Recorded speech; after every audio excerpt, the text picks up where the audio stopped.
નમસ્કાર મિત્રો દેશ અને દુનિયાના સુપરફાસ્ટ સમાચારમાં તમારું સ્વાગત છે। વધુ એક વાવાઝોડાનું સંકટ। બંગાળની ખાડીમાં સક્રિય ડીપ ડિપ્રેશનના કારણે ફરી એકવાર વાવાઝોડાનું સંકટ ઊભું થયું છે। હવામાન વિભાગની માહિતી મુજબ આ સિસ્ટમ આગામી 24 કલાકમાં ઉત્તર પશ્ચિમ તરફ આગળ વધશે। તેની અસરથી ઉત્તર ભારતના પર્વતીય રાજ્યોમાં વરસાદ અને વાવાઝોડાની શક્યતા છે। દક્ષિણના રાજ્યોમાં પણ 8 નવેમ્બર સુધી ભારે વરસાદની ચેતવણી આપવામાં આવી છે। ગુજરાતમાં હવામાન શુષ્ક રહેશે, પરંતુ લઘુત્તમ તાપમાન 2 થી 4 ડિગ્રી સુધી ઘટી શકે છે। મિત્રો, અન્ય મહત્વના સમાચારની વાત કરીએ તો સુરતમાં નકલી આલ્પ્સ રોઝમરી વોટર બનાવતું કારખાનું ઝડપાયું છે। સુરતના ઉત્તરાયણ વિસ્તારમાં દ્વારકેશ ઇન્ડસ્ટ્રીમાં મુંબઈની બ્રાન્ડેડ કંપની આલ્પ્સ ગુડનેસ રોઝમેરી વોટરનું નકલી કારખાનું ઝડપાયું છે। પોલીસ અને કંપનીના માણસોએ રેડ કરીને 15 લાખથી વધુનો મુદ્દામાલ જપ્ત કર્યો છે અને એક આરોપી સાગર ગજેરાની ધરપકડ કરી છે। આ ડુપ્લિકેટ વોટર ઓનલાઈન 170માં વેચાતું હતું। આ નકલી પાણીના ઉપયોગથી વાળ ખરવાની ગંભીર સમસ્યા થઈ શકે છે। મિત્રો, અન્ય મહત્વના સમાચારની વાત કરીએ તો પાકિસ્તાનની ચેતવણી, યુદ્ધ તો થશે જ। તુર્કીમાં પાકિસ્તાન અને અફઘાનિસ્તાન વચ્ચે શાંતિ મંત્રણા થવાની છે, પરંતુ તે પહેલાં જ પાકિસ્તાનના સંરક્ષણ પ્રધાન ખ્વાજા આસિફે યુદ્ધની ખુલ્લી ધમકી આપી છે।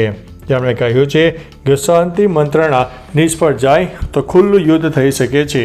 જો આપણી ધરતી પર આપણી વસ્તીને નિશાન બનાવવામાં આવશે તો આપણે એવું જ કરીશું અને યુદ્ધ થશે। આ દરમિયાન અફઘાનિસ્તાને પણ યુદ્ધની ધમકી આપી દીધી છે।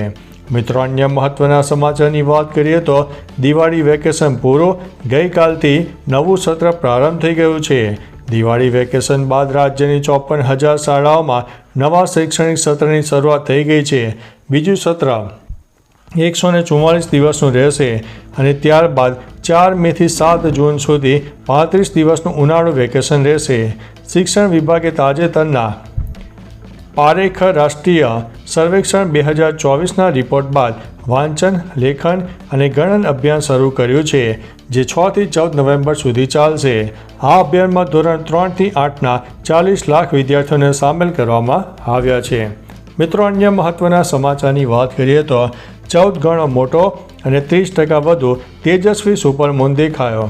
બુધવારે રાત્રે વિશ્વભરમાં વર્ષનો સૌથી મોટો ચંદ્ર એટલે કે સુપરમૂન જોવા મળ્યો।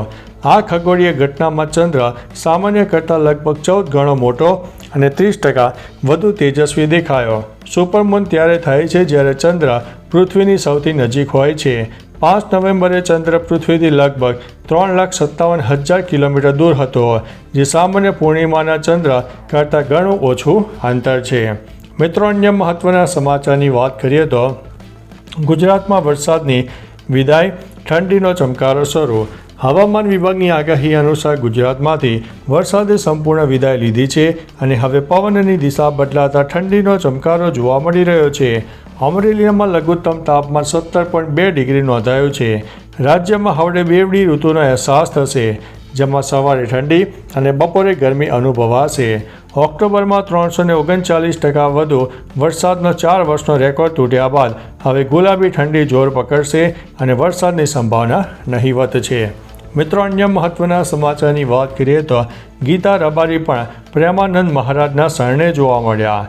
વૃંદાવનના પવિત્ર આશ્રમમાં ગુજરાતી લોકગાયિકા ગીતા રબારીએ પૂજ્ય હિત પ્રેમાનંદ ગોવિંદ શરણ મહારાજ સમક્ષ કૃષ્ણ ભજનો ગાઈને ભક્તિભાવથી સૌને ભાવ વિભોર કર્યા। સત્સંગ દરમિયાન મહારાજજીએ ગીતાબેનને આશીર્વાદ આપ્યા હતા। પરંપરાગત વેશભૂષામાં ગીતાબેનનું ભજન સાંભળીને સભા ભક્તિ રસથી છલકાઈ ગઈ। સોશિયલ મીડિયા પર આ દ્રશ્યો વાયરલ થઈ રહ્યા છે। મિત્રો, અન્ય મહત્વના સમાચારની વાત કરીએ તો વડોદરામાં ભગવાન નરસિંહજીનો ભવ્ય વરઘોડાનું આયોજન। વડોદરાના માંડવી ખાતે આવેલા શ્રી નરસિંહજી મંદિરનો 288મો પરંપરાગત વરઘોડો ધામધૂમથી નીકળ્યો હતો। નિજ મંદિરથી પાલખી બહાર આવતા જ હજારો ભક્તો જાનૈયા બનીને જોડાયા હતા। ડ્રોન કેમેરાથી લેવાયેલા આકાશી દ્રશ્યોમાં વડોદરાના રાજમાર્ગો પર ભક્તિનો વિરાટ મહાસાગર જોવા મળ્યો। આ વરઘોડો મોડી રાત્રે તુલસીવાડી પહોંચ્યો હતો, જ્યાં તુલસી વિવાહની વિધિ કરવામાં આવી હતી. મિત્રો, અન્ય મહત્વના સમાચારની વાત કરીએ તો આ એ માણસ છે જેણે કરોડો ડોલર ઠુકરાવીને દીધા છે ફક્ત તમારા માટે. VLC મીડિયા પ્લેયરના સર્જક જીમ બેપ્ટિસ્ટે કે મેં કરોડો ડોલરની ઓફર ફક્ત એક કારણસર ઠુકરાવીને લોકોને એક મફત અને જાહેરાત મુક્ત પ્લેટફોર્મ આપવા માટે. ફ્રાન્સના આ ડેવલપરે VLCને સંપૂર્ણપણે ઓપન સોર્સ રાખ્યો છે, જેથી દુનિયાભરના યુઝર્સ તેને વિના મૂલ્યે ઉપયોગ કરી શકે. અનેક મોટી કંપનીઓએ ખરીદવાની ઓફર આપી હતી, પરંતુ જીન બેપ્ટિસ્ટે પોતાના સિદ્ધાંતો સાથે સમાધાન ન કરતા તેને નકારી દીધી હતી. મિત્રો, અન્ય મહત્વના સમાચારની વાત કરીએ તો મતદાર યાદીમાં નામ રાખવાનો ફોર્મ કેવી રીતે ભરવો. ગુજરાતમાં SIRની પ્રક્રિયા શરૂ થઈ ગઈ છે. BLO મતદારોને ઘરે જઈને ફોર્મ આપશે, જેમાં પહેલેથી જ નામ, સરનામું, એપિક નંબર અને જૂનો ફોટો પ્રિન્ટેડ હશે. મતદારે ફક્ત પોતાની જન્મ તારીખ, મોબાઈલ નંબર, વાલી અને જીવનસાથીની માહિતી અને નવો પાસપોર્ટ સાઇઝનો ફોટો ચોંટાડવાનો રહેશે. જો મતદારનું નામ પહેલેથી જ યાદીમાં છે કે નહીં તે BLO જણાવી દેશે. ફોર્મ પર અંતે સહી અથવા તો અંગૂઠાનું નિશાન ફરજિયાત છે. મિત્રો, અન્ય મહત્વના સમાચારની વાત કરીએ તો SIR હેઠળ મતદાર યાદી ચકાસણી શરૂ. જાણો કયા પુરાવા માન્ય છે.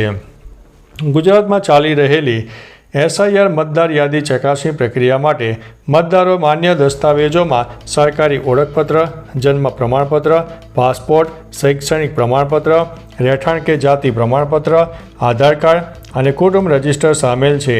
BLO 4 નવેમ્બરથી 4 ડિસેમ્બર વચ્ચે દરેકે ઘેર 3 વખત મુલાકાત લેશે. નવા મતદારો માટે ફોર્મ 6, સુધારા માટે ફોર્મ 8 અને નામ કમી કરવા માટે ફોર્મ 7 ફરજિયાત છે. મિત્રો, અન્ય મહત્વના સમાચારની વાત કરીએ તો અમરેલીમાં લગ્ન પ્રસંગમાં બબાલ, એકનું થયું છે મોત. અમરેલીના બાબરા ફૂલજર ગામે લગ્ન પ્રસંગ દરમિયાન થયેલી બાબતે ઉગ્ર સ્વરૂપ ધારણ કરતા 2 જૂથો વચ્ચે અથડામણ થઈ છે. ઘોડીને ટ્રેક્ટર અડવાની શરૂ થયેલી નાની બાબત બાદ ઝપાઝપીમાં એક વ્યક્તિનું મોત અને 9થી વધુ લોકો ઈજાગ્રસ્ત થયા છે. ઈજાગ્રસ્તોને હોસ્પિટલમાં હાલ સારવાર હેઠળ દાખલ કરવામાં આવ્યા છે. SP સંજય ખરાત અને DYSP ચિરાગ દેસાઈ પોલીસ દળ સાથે સતનાપળ ઉપર પહોંચ્યા હતા. ગામમાં તંગદિલી વચ્ચે ચુસ્ત બંદોબસ્ત ગોઠવવામાં આવ્યો હતો.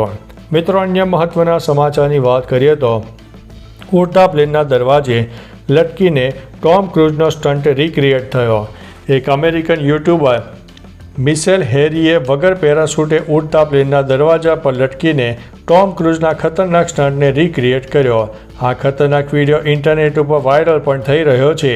33 વર્ષીય મિશેલ 260 કિલોમીટર પ્રતિ કલાકની ઝડપે અને 600 મીટરની ઊંચાઈએથી ફક્ત 2 હાથથી લોકહીડ C-130 લશ્કરી વિમાનના દરવાજા પર લટકતી જોવા મળી હતી. આ સ્ટન્ટ જોઈને લોકો તેની હિંમતની સ્તબ્ધ થઈ ગયા હતા. તો ચાલો મિત્રો, ફરીથી દેશ અને દુનિયાના સુપરફાસ્ટ સમાચાર લઈને મળતા રહીશો. ત્યાં સુધી અમને રજા આપશો. નમસ્તે.